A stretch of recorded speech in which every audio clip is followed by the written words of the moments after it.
I'm Pastor Sigfred Diaz. I'm from the Masters Community Fellowship Church and Ministries based in Dumulog, Talisay, Cebu. My topic is about the preamble of the church, the one holy apostolic Catholic Church.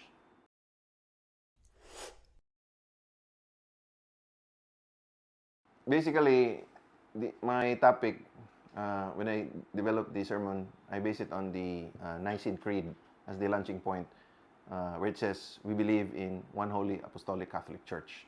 And then the points are basically derived from the four marks. As Protestants, we go back to the scriptures, sola scriptura, gisulti diha about the one holy apostolic Catholic Church. And then that is the primary evidence for our arguments. And then after that, it is supported by historical theology, what the early church father says, and what the reformers said about the topic. So basically, that is what my sermon or lecture yesterday was all about. And then, of course, what is its impact sa atong Christian life?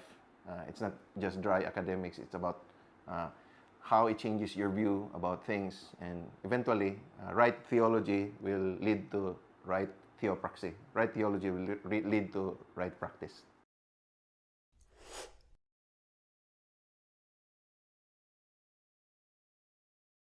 It's because, first of all, there's a sort of a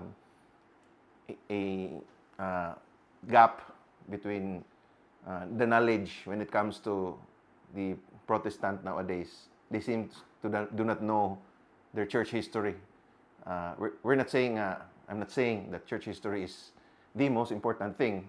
Pero as usual, when you make arguments or develop a sermon even, of course, you always go back to the scripture. As Protestants, we believe in sola scriptura. Pero at the end of the day, we cannot just junk historical theology. Okay, we sort of stand at the shoulders of the giants, the theological giants God has used. So that is how important this is, because we are trying to connect this to our heritage.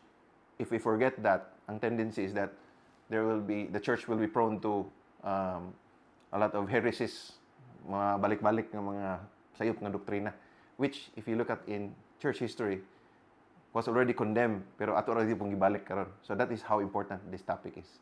And at the end of the day, when we retrieve, which is what the reformers did, the right doctrine according to the scriptures, then at the end of the day, as I said, it will lead to right practice.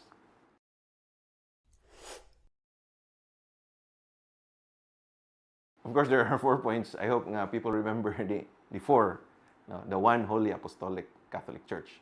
Pero I think one key takeaway is we go back to the reformers. The reformers are long gone. Pero that's why we have this Reformation Conference, because we want to, as the reformers did, to retrieve, go back. That's why the theme of the conference is actually 2 words lang kay taas naman, Ecclesia Reformata, the church reformed. But the full statement is Ecclesia Reformata, semper reformanda, the church reformed and always reforming. Secundum verbum Dei, how is it reformed and how is it being reformed? The answer is we go back to the Word of God. So that is the key takeaway at the end of the day. The creeds may say it, one holy apostolic Catholic Church, and that is important, but kanang naa sa creed, it's just going back to what the Word of God says. That's the key takeaway, I believe, very important to remember.